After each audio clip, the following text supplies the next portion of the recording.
All right, everybody. I'm just going to introduce our awesome speakers and then they will take it away. This event is hosted by MatchPal tonight, which we are so thankful for their platform. Daniel will be our main host tonight, and then we're also joined by Brandon Klein, Robert Gurvich, and Dr. Nikki Black. Who is not from MatchPal. She is joining us just to help out and give advice. So take it away, guys. Thank you so much. Yeah, absolutely. Thanks everyone for joining us today. It's going to be a great webinar. So first we'll kind of start off. I'll have Dr. Klein introduce himself and then Dr. Black, and then we'll jump right into a really jam-packed event. So Brandon. Hey everyone, I'm Brandon. I have recently graduated from the Huntington Hospital of Northwell Health on Long Island's orthopedic surgery program. I'll be starting a sports medicine fellowship at University of Pennsylvania starting in August. Um, I've been advising with MatchPal for about a year now at this point. Yeah, excited to talk to you guys.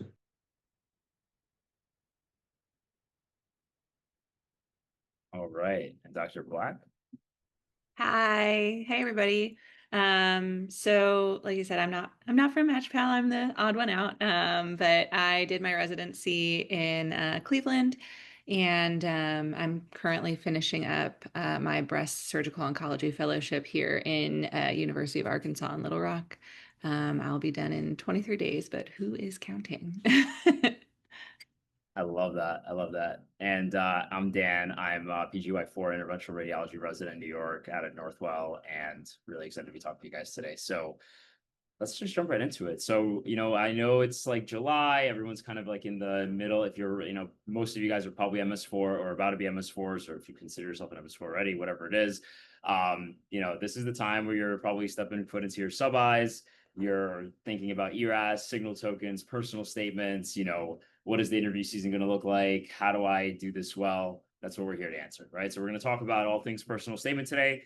We're gonna, kind of go round table. Me, Brandon, Nikki, we've all seen a ton of these over the last few years. We've seen the good, the bad, the ugly. We know what it looks like when you kind of blend in with the crowd. We know what it looks like when you're doing a really good job of standing out and selling yourself. So that's our goal, and for you guys to have some actionable tips to walk away with today. So in general, right, I think I want everyone to walk away with, like, if you have not started your statement yet or you haven't heard anything about it and you're like, I don't even know where to begin, you want to, understand what is the purpose of the personal statement and some main rubrics to follow before you even start writing anything, right? The main idea of the personal statement is, like, before anyone ever meets you, you already have a specific kind of narrative that you've laid forth for them. And it's an opportunity for you to obviously discuss anything that is, you know, different about your application, whether that's, again, a red flag, board exam failure, repeating a course, whether you came from a different background, you took time off between undergrad and med school, you took time off during med school, you took time off after med school, whatever it is, right? So, you want to be able to use this space as it's given to you to, like, really explain that story, and to give people the opportunity to get to know you in a way that is not going to be tangible necessarily from the rest of your application, aka your scores and your CV. You want it to be one page, and you want it to answer the three questions, right? So if you have to, like, really start with blank page, you're answering why and how you got into medicine, and that's probably the shortest part of your statement. You want to answer, obviously, why the specialty you're going for, and you want to talk about why you, right? Why are you going to be a good fit for this specific specialty? How are you going to basically advance the specialty forward, be a good colleague, develop the program, and ultimately be an asset to the field as a whole? Okay, so this is like general stuff. Some of you might already be aware of all of this. Some of you might not. Want to make sure everyone's kind of on the same page as far as, like, where do we begin with the statement, and where does it end up, which is what we're going to get to as the kind of talk goes on. So I think the other thing that I want to encourage everyone to think about when they're writing their statement is to think about the reader's perspective. All right. Now, us as residents, fellows, soon to be attendings, who are part of these, residency training programs, and the PDs that kind of oversee the process, I think people often forget that these are, like, busy clinicians, that the residency admissions process is a very tiny sliver of a massive ball of busyness and other commitments that other people are doing. Okay. What does that mean for you? It means that no one's like really sitting there and like analyzing every single, like they're not trying to give you the benefit of the doubt. I guess that's the nice way of putting it. They're getting 300 stacks of paper. And if you're not hooking them from the beginning, it's going to be really hard for your statement to make an impression. Right. And I think that that's kind of what I'm trying to get at when I say remember your reader's perspective. You need to make sure that your story is not only answering the questions that we just talked about, but it's also really saying it in a way that's interesting and not, blending in with everyone else. All right. That being said, you don't want to confabulate things. You don't want to make things too, you don't want to say, you definitely don't want to lie, and you want it to be authentic, but you still want to have that kind of creative part of the statement throughout, throughout the whole thing. I think before we move on, I'm going to ask Brandon or Nikki if you guys have, again, we're catering this basically like right now, this particular slide or moment. Let's say to the person who is completely hasn't started their statement yet. They don't even know where to begin, or maybe they have a draft. They really don't think it's good. They're thinking about starting from scratch. Anything else to add as far as things that they should consider? I think one of the biggest things, for some reason, it sparked for mine getting into writing my personal statement, because I'm one of those people, I just cannot write them. I hate writing them. It's like the worst thing. I do not like talking about myself. But someone, when I was coming through med school, said, write it like a story. Don't write it like, we get so into writing the, professional papers and things like that. This literally is just a story. So even if you need to like step outside of yourself and think of yourself as a little character, like have an opening hook and, just write the rest through. It doesn't need to be, I've done this research, I've done that research. No one really cares because everybody's done that. Right. Right. Yeah, definitely agree. I think the majority of these are skimmed, like Dan saying, the people reviewing your applications have a lot to do. So if this is, I'm orthopedics, we're pretty standard. Everyone played a sport, everyone got hurt, and then one did orthopedics. It's like you read the personal statements and they're all the same. So the things that you can do to distinguish yours are to have a nice opening sentence or 2 or 3 opening sentences where now I actually care about you in particular and want to read the rest of your statement. I think that some people, I've read a lot of these, both through reviewing applications for our program and also with Dan, with MatchPal. And I think a lot of them, there's a balance between taking too much of a risk or writing things, too creatively at the beginning that is a little too much. And then there's the, starting off telling about yourself without getting that hook. So it's coming up with the kind of the important things to attract the reader to actually read yours, and early on. And then, like Dan's saying, it's hard, and writing about yourself, is pretty hard in general. What I like to do for these, is to put, even whether it's a cover letter or a personal statement, anything like that, I can put all the things that are important to me on a page and like bullet points, and then kind of use those to make sure that they're emphasized and find a way to turn it into a story like the other two had said. You want it all to flow as one cohesive kind of, picture. Absolutely. I think those are all really, really fantastic pearls. And I think kind of piggybacking off what Brandon just said, the anatomy, right? Like you want to have an outline. I think any good writer in any field, medicine or not, you write with an outline. You start, even with research, you start with an abstract, right? There's always going to be an outline to what your work. And I think the outline that Brandon was saying is like the bullet points that you absolutely want to hit, right? What are the key things that you want the program, the reader to take away and know about me in this 1-page document?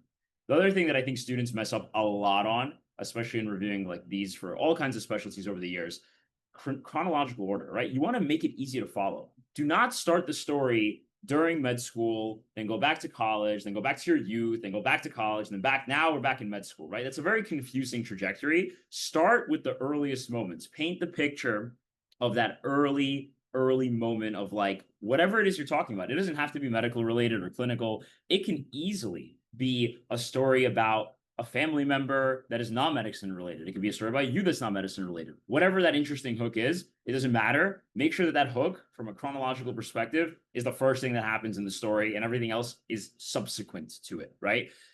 The other thing is that I think, in this goal, in this like kind of time of like emphasizing that you should be selling a story, do not forget that it's not just a story. The story does still need to accomplish why you are actually going to do the field. I have read statements that are actually really well written, fantastic stories, and I felt like I got to know a human being really well, considering I never met them just by reading this statement. But then I didn't walk away with the message of, well, why do they actually want to do this, or why are they actually going to be a good choice for this specific specialty? I didn't get that. And I think that that's another miss. I think you can write something that comes together really well, is chronological, is interesting, but it doesn't still sell me on why you ended up here, right? And I think you have to accomplish both of those things. And I think that's just like a really important thing to consider when you read it. And this is why I say to students, in addition to coming to us, coming to advisors in school, using your upperclassmen, etc., like all of these people who are in medicine, I do think it's valuable to also get outside perspective. Give it to a parent or a friend who's in a different career path. Tell them, hey, this is a one-page thing that's supposed to explain these three goals for like me to get a job as a resident physician. What do you think about it? Right? They're going to give you feedback that's completely different. And I think, you take everyone's feedback with a grain of salt, of course, and you have to, obviously, cater how deeply you take their feedback based on where they are and like what their background is. But still, it's valuable feedback nonetheless that you should get to make sure that you are covering all the different aspects that the statement is supposed to cover. And I think at the end, right? I think I don't know, maybe Brandon, Nikki, you guys can comment on this. I personally do like reading about students who have some foresight as to their career goals. It doesn't have to be like, oh my God, 40 years from now, I want to do this and that. But I think like short-term goals as far as like, what do you like, where do you see yourself playing into your niche field? What type of practice or research, or what kind of goals do you have for either residency or the early attendinghood? I think that provides a lot of value to me personally as a reader, because now I get to learn all these other great things about you, but I'm also here understanding that like you have you're really planning and thinking ahead, and you're making a really sound argument for how you're gonna again add value. I don't know. What do you guys think about that? I know some people, it's like a mixed opinion thing, so I don't know. Not everyone's gonna agree on that. Yeah, when I read these, I don't think that there's one way or the other that I'm strongly for or against, to be honest. I think if it's portrayed the right way and the goals, are not too lofty, that seems unrealistic at your stage of your career to, think that you're going to do all these things. But I think depending on the statement, I don't think it's something you need to do, but I think that if I read one like that, it's not necessarily a turnoff. Just tracking back a little bit on what Dan said. I think the the goal with this is to tell who you are and what you want to do in terms of applying to a particular specialty. And I think that a lot of times when I read these, I could change two words in the entire personal statement, and it would change the specialty you are applying to just about anything from you know anything in medicine to business, whatever. And if that's kind of your personal statement, you need to be a little bit more, I think, direct on what applies to that particular specialty and what appeals to you, rather than being very general. Yeah. I think to piggyback off that, the biggest thing is, again, I agree. It doesn't really matter if you have your like super goals or not in it when I was going through personal statements, but it's being genuine. And that's going to come through like either it's going to come through in the writing and we'll be able to tell, or when we meet you in person, it's going to come through and it's just going to turn everybody off really fast. So even if it feels like your personal statement's super boring and it's not this big whiz bang, crazy action filled, it's okay. Just be a genuine, normal person. And that's usually what really gets you in.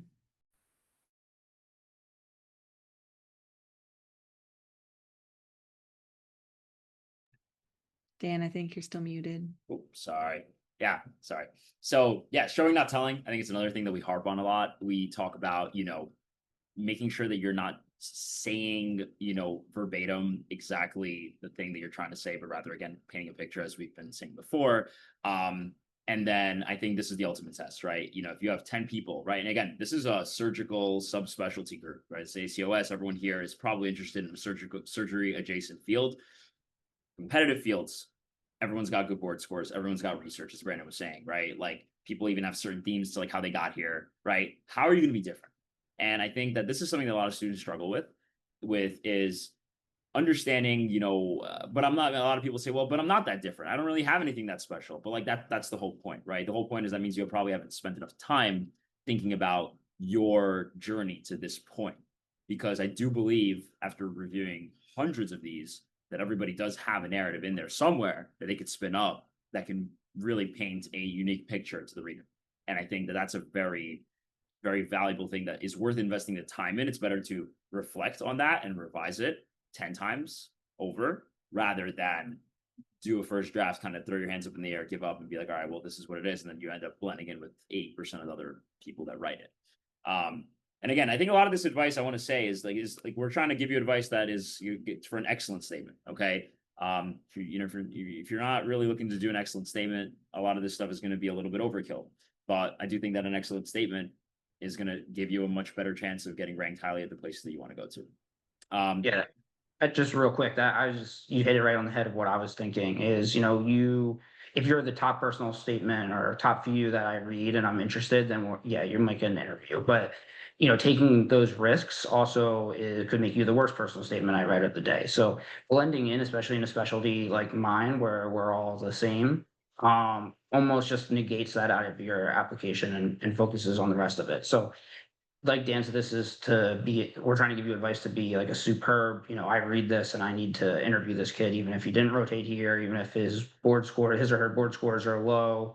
Like this is to really attention grab where, if you're a good application without this, we're all type A, we're all going to want to write a strong personal statement because that's how we've done everything forever.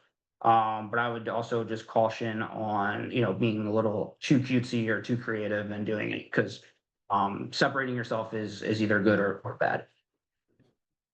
Absolutely. All right. Now, red flags. And I know this doesn't apply to everyone, but we always talk about red flags. We talk about like ERAS or personal statement things. The personal statement is the canvas to talk about this, right? Do not try to avoid something that is otherwise transparently stated on your application. So if you fail the board exam, you have to retake a course. If there's disciplinary action against you for some reason, if you have to take time off, this is the time to talk about it. And you want to talk about it and weave it into the story with the same principles that we had discussed earlier, right? Chronological order, authenticity, honesty.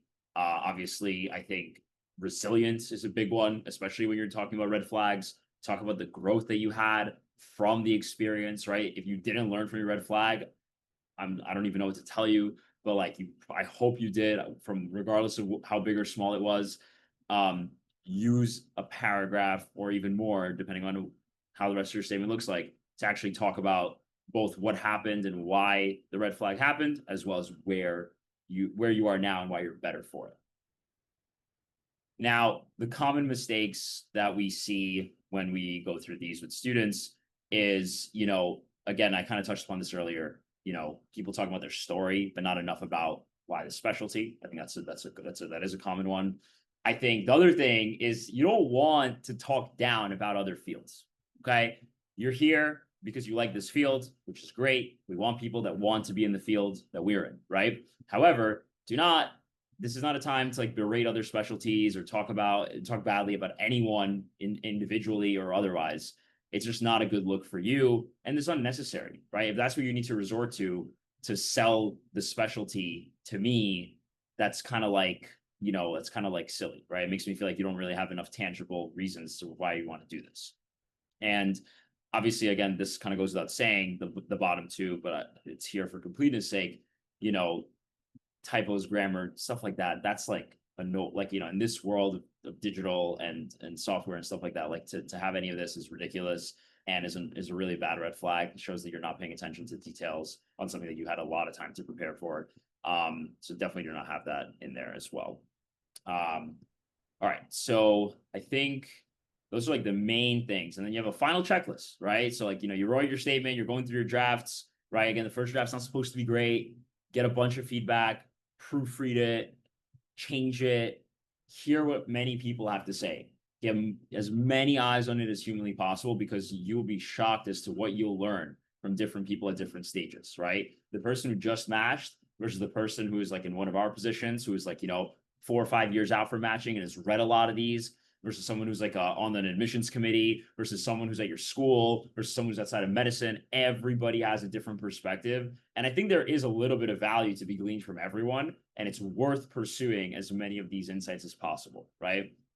Again, one page like a story. You want it to have authentic. I think there is this kind of desire to sound smart, sound like you have a really good vocabulary and use all these like fancy words. It's unnecessary, right? And I think every word earns its space. I think that should be bolded. Every single word is prime real estate, right? If you have one page, finite space.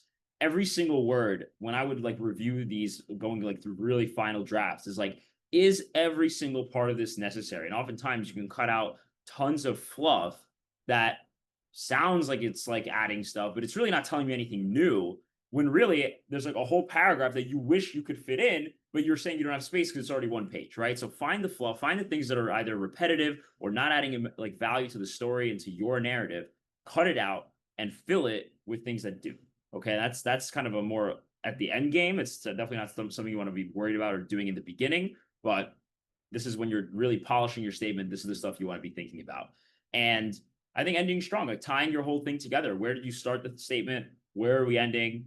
Bring the reader back always. I think it's just good writing, like good writing form, right? Making sure like you're reminding them like that hook that you spent so much time obsessively crafting to get them in here. Don't make sure it's not lost in the end. Bring them back. Bring the whole story like full 360. All right. I wanted to do something different for today. We had this like live editing examples. So basically, these are samples actually from students that have worked with MatchPal in the past that we've edited, right? So not necessarily surgery related. We have an anesthesia one, and I think we have a radiology one, number 2.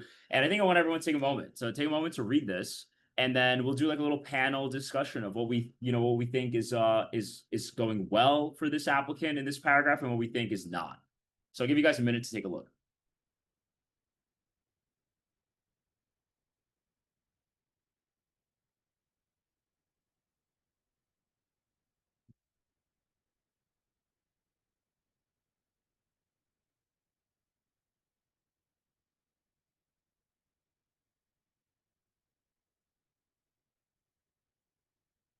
All right, so Brandon, you're reading this again. I know it's not ortho, but you're reading this personal statement. It's someone who's coming. They got average scores, average research for the specialty, right? So the statement can be a deciding factor, right?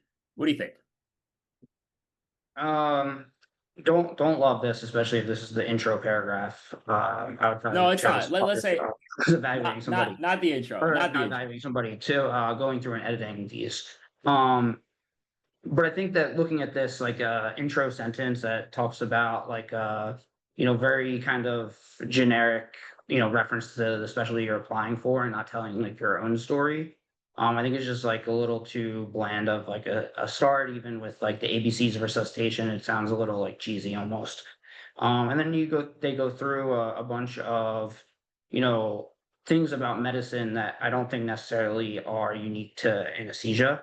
It could probably say that about most subspecialties. So still reading it, like it's just kind of all, like Dan was saying, every word's important. I think you could condense a lot of this into much shorter, being like much more concise instead of just like long list of stuff. And then the final sentence really focuses on things that everybody wants out of residency. It's not specific to any sort of program. It's not specific to specialty. It's not specific to the writer. If there's anybody in here that wants to go to a program where you're not going to develop skills to be confident, or you're not going to be well-rounded, or don't want to deliver highest level of care, I probably wouldn't write that in the statement. But these are things that everybody feels, and this just feels like anybody in the world could have written in this paragraph. Yeah. Yeah, and I totally agree, right? So you have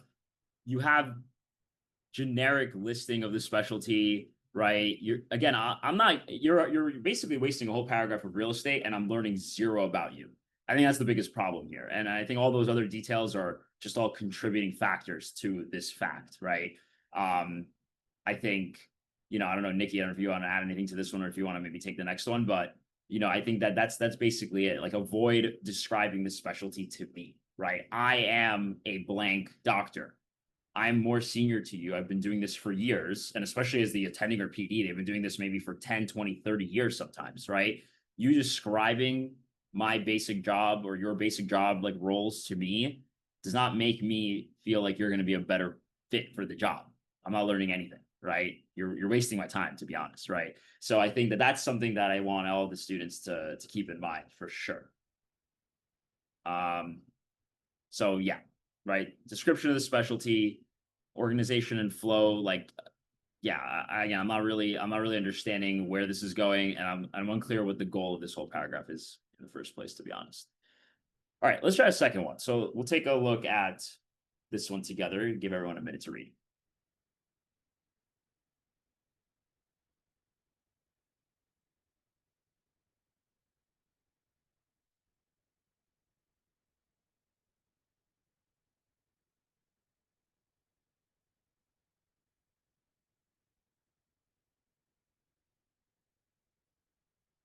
All right, so Nikki, you want to give any feedback on this one from your perspective? So, from my perspective, if I started reading this when I was going through personal statements, this patient would have just, or not patient, God, I've been sick all day. This person would have just ended up in my pile of no immediately. So it's good to be confident.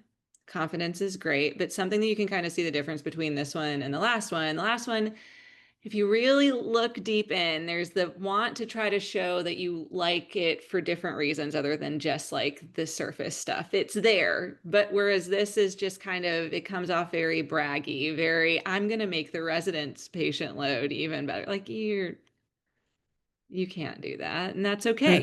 Expecting you to do that. You're going to make our load a whole lot more, but that's fine. But, confidence and, trying to say that you're, resilient or that you are hardworking and things like that is great. But coming off this way, trying to make it sound like you're the best thing under the sun, again, attendings, residents, fellows, we're all going to see this and go, oh, no. Yeah. Yeah, I agree. I think that as an interventional radiologist, so I think I could comment specifically. I think that there is, again, if you really took the time to like try to see what this person is trying to say, I agree. There is this like it's well intentioned, like radiology, super efficient, like focused, like leanest, probably one of the leanest specialties in medicine as far as like getting things done fast goes, and like wanting to, I get what this person is trying to say. They're just doing it really, really badly, and I bet if they kind of, read this out loud, they would like read this out loud and recorded themselves and heard it play back to them. They would realize that they probably did it. And, this is submitted for review and you're kind of like, well, you're again, I get what you're trying to say, but I want you to say it differently. Right. So again, it's not focused, bragging. And again, we're getting that whole thing of like describing the job that you're applying for. You doing your job at baseline proficiency. It's not impressive. It's literally a requirement, right? Find something else that you want to do. And I think as an example, right? I think if you're this person, you're juggling multiple extracurriculars, you got a lot of things going on, and you really are doing them well. You got first author publications, you have high board scores, you're a leader, you have a leadership position. I think that's all really valuable. And I think there is a way to sell that, in the form of like, hey, like I have these skills that I've demonstrated through this, and here is how I plan to apply them as a resident, right? I think that's a much more straightforward, not necessarily bragging way of saying that you're going to improve the program, add value, and leverage the skills that you've developed to better the specialty in the program. And I think that's admirable versus something like this, which is honestly not doing the person a lot of service. So, I think everyone here, can take a look at their statements and see if there's a paragraph like this in there to see if they can cut it, trim it, revise it, and, put something in there that's going to deliver something of more value to the reader and ultimately to you in the process. So, I want to do Q&A with me, Brandon, and Nikki in a second. But obviously, we're here, MatchPal is here to help you guys out. We, in addition to like editing statements and stuff, we do tutoring, mock interviews, and just general strategy for sub-Is and everything you can really think about. I know that some of you guys are interested in surgical subspecialties. And, we work with students from every single specialty. We have DO advisors in all the fields. And, we've been doing this for years with a really, really great success rate. So definitely happy to chat with you guys if you're interested about learning about us, working with us. And even if you're not, give us a follow on socials. We post tons of free content and tips like every single day. And it's all there for you guys. Stuff that we wish we knew when we were in your shoes, that nobody kind of told us, that we kind of had to find out on our own, and or through really, really a ton of effort, a lot more than just scrolling on Instagram or reading an email. So the other thing I'll say, if you're interested in anesthesia or ortho, we actually just put together these boot camp series, which are like self-paced courses you could do like in like a day and learn everything that a resident or attending would want you to know as a sub-I. So we have one for anesthesia, and then we also have another one for orthopedic surgery. There's videos, there's practice questions, super accessible, and it's made for something to like, it's like you walk into your sub-I on day one and you're like ready to rock. No pimp questions throw you off guard. You know how to manage people, you know how to like come up with a plan. The devices are being used, and you're just a rock star. And that's kind of the goal of the sub-I. So I'll leave this up here. If you guys want to chat with us, you can scan the QR code. Someone will reach out to you. And in the meanwhile, please drop questions in the chat or unmute yourself. Let us help you while we're here. Got a few minutes, so if anyone's got questions, please. While we're waiting for questions, just one thing that thought of earlier. We were talking about no plagiarism, and there's been a lot of literature lately about like the use of artificial intelligence and ChatGPT in personal statement writing. There's a recent article in JOS, which is one of the main orthopedic journals. Like I think it was 2 months ago. So this is like clearly on like program director's radar of people using those tools instead of coming up with their own personal statement. I think that using those things to come up with a template or see how it strings together something, string together ideas is okay. But I think doing your own writing is important, because there are like telltale ways to, determine it. And in surveys of program directors, at least within orthopedics, they had a pretty high like positive predictive value of deciding which ones were ChatGPT or AI written. So you are able to tell that. So I would take a little bit more time than just inserting your CV into there.